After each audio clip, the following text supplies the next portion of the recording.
Hey, good morning. Matt Bergen here with Infinitas Realty. Happy Wednesday slash Ash Wednesday for those practicing Catholics out there. Pretty cool day. So today we're going to go over two separate things. This is probably I believe, the fifth installment of these weekly video podcasts. Whereas I just talk about real estate, different processes, different things to expect, whether you're buying or selling.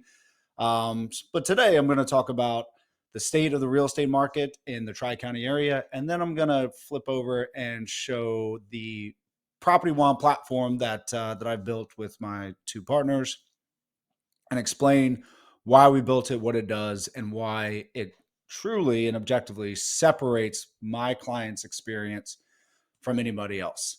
But let's start with the market as we see it today. So again, our data set this is the last 7 days in the Tri-County area. So that's St. Mary's County, Calvert County, and Charles County, otherwise known as Chuck County.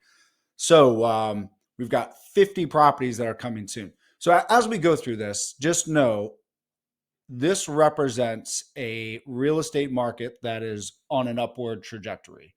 Fourth quarter last year, we saw things drop off quite considerably. Why was that? We had interest rates jump up to 7.5. The highest I saw was about 7.5% interest rate. So that justifiably, a lot of people had a knee-jerk reaction like, holy crap, what's going on? I'm used to 2.5%, 3.5% interest rates.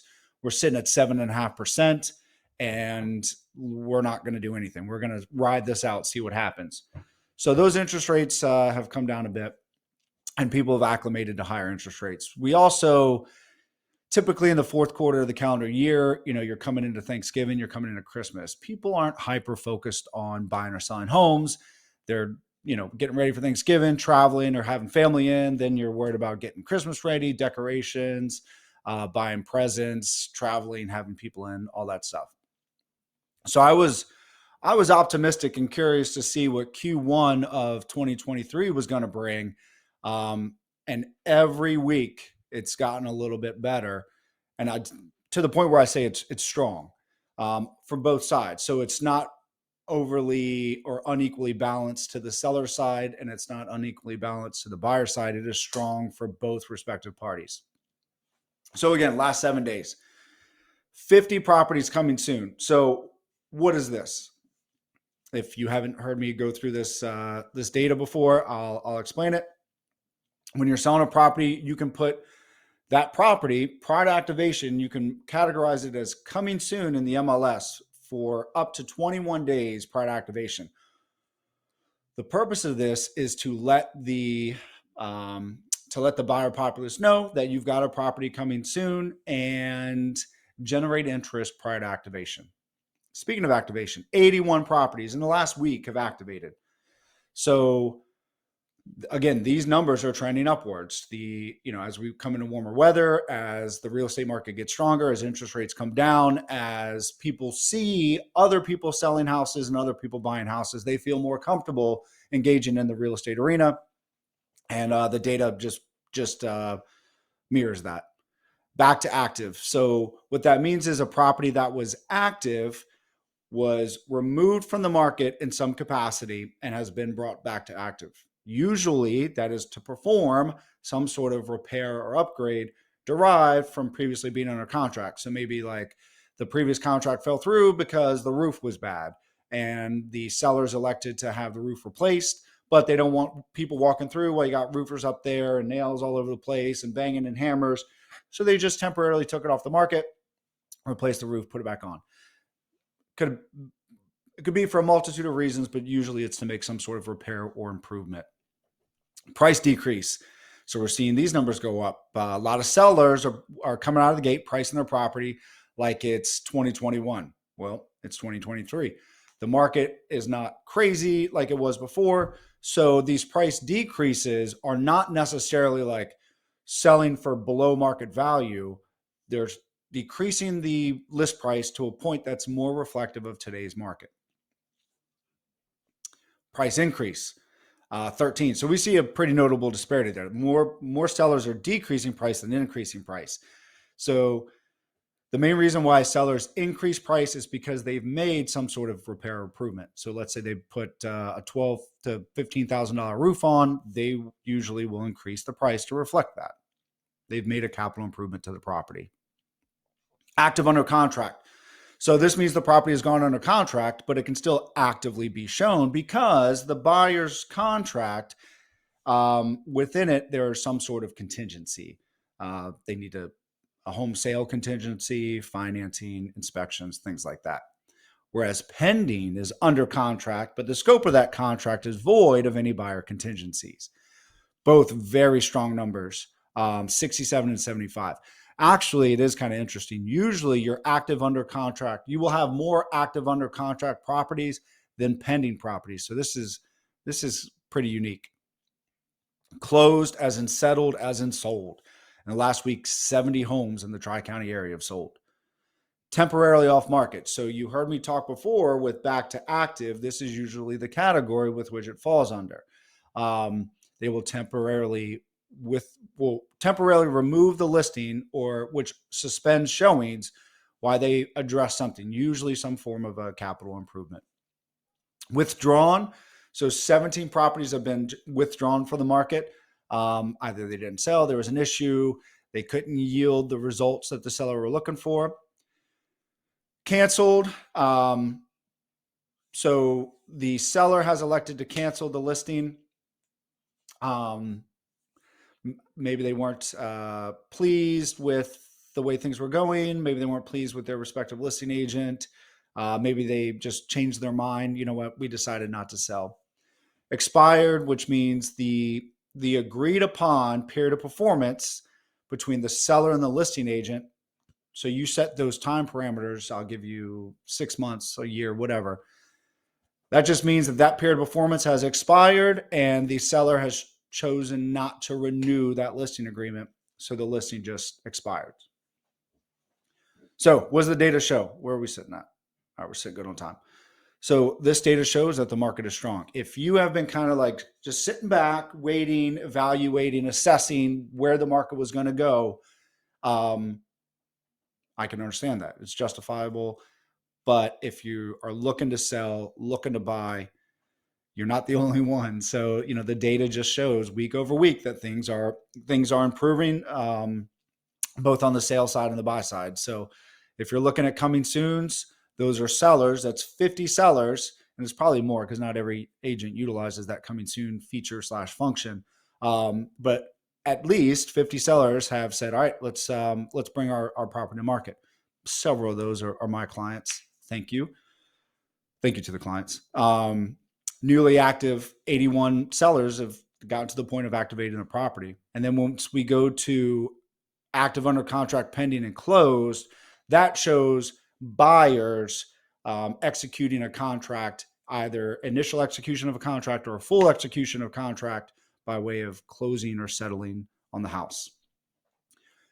If you have any questions about selling or buying, obviously give me a call. But it's a good time. So if you're looking for some data to convince you or give you peace of mind that it's a good time, here you go. All right, now let's switch over. All right, this is Property Wand. So what is Property Wand? So Property Wand is a tool that me and my 2 partners built from scratch. And why did I build it? Well, when I decided to leave the government and come into real estate full time, I wanted to ensure that I was mitigating any risk of leaving like a really good job by pursuing the unknown. I didn't know how this real estate thing was going to shake out, but I hyper-focused on risk mitigation and pretty much everything that I do. So I did some research. I did an assessment. What are the 2 biggest complaints or issues that sellers or buyers, clients of real estate agents have with their respective real estate agent? And across the board, regardless of the article, regardless of the year, 2 major complaints are a lack of communication and a lack of understanding what the hell is going on in the process, which was the same experience that I had before I was licensed, which led me to get a license, which led me to do this full time. So we live in an automated world, right? So it's we started building this in 2020, but understanding that in the world that we live in today with technology and software platforms and the provision of information and updates and statuses, it's silly that this is an issue, this lack of communication and a lack of clients understanding where they are in the process. It's silly that this is an issue. So I just started looking, there's got to be a platform out there that communicates status to the client. Um, Unfortunately for the industry, fortunately for me and my clients and this company, there wasn't. Nothing was in existence. Most real estate software or platforms are either a CRM, client relationship management, where you put all your different clients in a database with their contact information. You can leave notes and reminders and send out these corny automated emails, drip campaign, they call it, or it's to track how much money you're going to make off people. That's just the truth. CRM and how much money am I going to make off people? But there wasn't a platform in existence that actually address those two biggest complaints and provide clients with a better experience. So luckily, through my travels in life, I previously worked with an awesome software engineer and an awesome um, project program manager that's well versed in software as well, and software development. So I posed the idea to, and they're also like two of my really good friends. So I posed the idea, say, hey, gentlemen, let's start a company. Let's build something cool. I really think we can take real estate to the next level. They said, all right, cool. So we started building it. Where did my idea come from? Honestly, the concept came from the Domino's pizza tracker. So whilst a real estate agent operating a high volume, knowing that I need to figure out a way to have a real-time communication platform with my clients on status, I ordered a pizza for my family online from Domino's, and I saw the Domino's pizza tracker. And if you haven't seen it, basically you go online, you order Domino's pizza, and it says very similar to this. Like, this first step is your order's been placed, and then it says we're preparing your pizza, and your pizza's in the oven, and your pizza's being boxed up, and your pizza's out for delivery, and your pizza's been received. So I had a light bulb moment and said, well, that's what real estate needs. Like, how is it that people have a better understanding on where their pizza procurement process is than their home procurement process or their home sale process? Like, that's ridiculous. A $20 pizza, I know exactly where that bad boy is. But if I'm buying or selling a house, I have no clue. And I'm reliant on a real estate agent to either call me or email me or respond to text questions or respond to phone call inquiries. So we started building it. Basic concept, but a cool tool that never existed before us. So gives you some basic information all the way to the settlement date, how many days you are from settlement, important contact information, obviously your real estate agent, your title company, lender, if applicable. But we do this for buyers and sellers. So there's a seller platform as well that's unique to the selling process, but just for buyers. So when you go under contract on a property, and actually it starts before then, but this goes from ratification going under contract to settlement. I've broken that process down into these 6 major milestones. First, you have to go under contract. There's an administrative phase where we have to get the copies of the contract to your lender. We got to get copies of the contract to the title company. We got to order inspections. There are several things we need to do. If we've negotiated a home warranty, we need to get that ordered, all that stuff. So then there's an inspection phase where we actually conduct inspections. We review the results of the inspection report. We request any repairs that we deem necessary.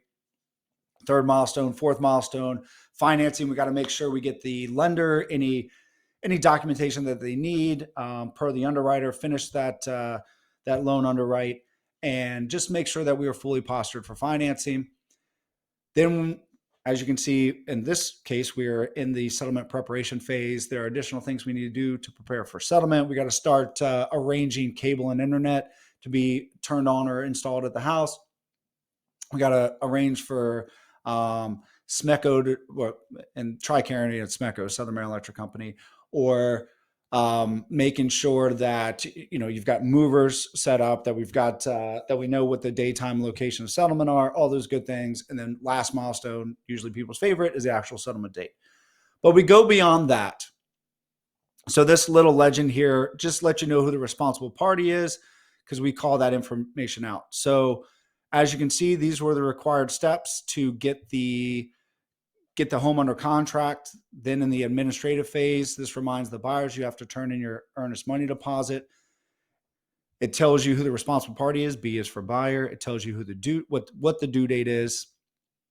And this little stoplight chart here indicates green is it's complete, yellow is it's due soon, red means it's past due, and then hollow or no color means it's due, but it's not due soon. Same thing with inspection. So as you can see, we're pretty far along in this process. Right now, we're in the settlement preparation phase. We have 1, 2, 3 actionable items that are due soon. Buyer's responsible for calling Smeco and making sure that the electric is turned over to their name. Buyer is responsible for calling the internet company, Breezeline, here it is, and making sure that they've arranged for that internet to get turned on and in their name. And then we have to review and socialize the closing disclosures. Well, if you have any questions, what is a closing disclosure? The closing disclosures are due to all parties 3 business days prior to settlement. Closing disclosure is essentially is a draft of your final figures with respect to the financing of that property. There are some upcoming actionable items, but they're not due soon. We're going to do our final walkthrough.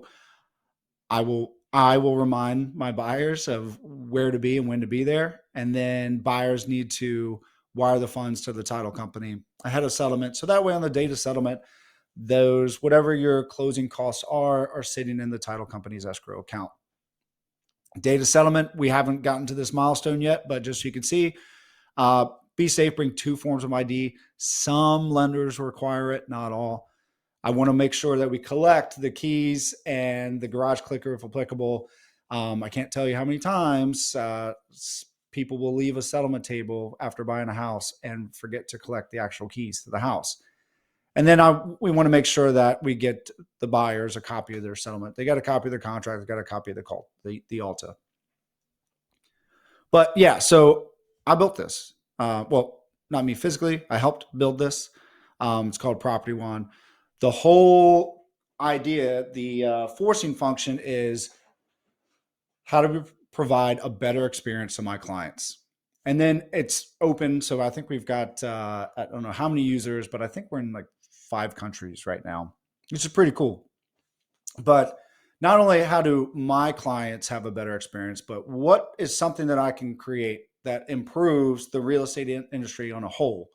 So agents that have any care or concern of their client's experience and wish to, and actually it's good for the agent because it saves a lot of time on the agent side and it makes you look better because you're providing a better experience. But agents that actually care about client experience, those are the ones that tend to pay for, subscribe to Property One, and provide that to their clients so they always know where they are in the transaction. So if you've had an experience in the past where you've used a different, because I know it wasn't me, but if you've used a different real estate agent and you've thought, man, like, where am I in this process? And that kind of stresses clients out. Like, am I forgetting something? What if we forgot something? Is everything done? Should I have done something? What else is left to do? Can I work ahead? Can I be proactive? So if you've ever thought, man, I wish I had something that better communicated my status, or I wish my previous agent better informed me of where I was in this process, just know it exists. It could exist with that agent. It definitely exists with me. But here it is, Property One in all its glory. We continue to make it cooler every single day. I'm really excited for this next iteration. We're going to push on Saturday, March 4th. It's going to be freaking cool. We've been working on it for like 6 months. It gets even better every day, and it's designed by a real estate agent for realtors, but also for clients of realtors to just help make this an enjoyable, positive experience. Again, two biggest complaints: lack of communication, lack of understanding what's going on in the process. Boom, it automates the process. It's fully interfacing, so you can look at this from your cell phone. You can, bring up your little app, tablet, laptop. This just makes for a better experience, as you can see. So that's it. We're 20 minutes into it. I'd like to keep them under 30. All right, so here we go. If you are interested in selling, give me a call. If you're interested in buying, give me a call. If you happen to be a real estate agent and interested in providing a better experience to your clients and want to talk more about property law, give me a call. This is for everybody. This is to make the real estate industry better. So again, happy Wednesday, happy Ash Wednesday. Hope you have a great rest of the week, and never hesitate. If you have any questions, just reach out to me.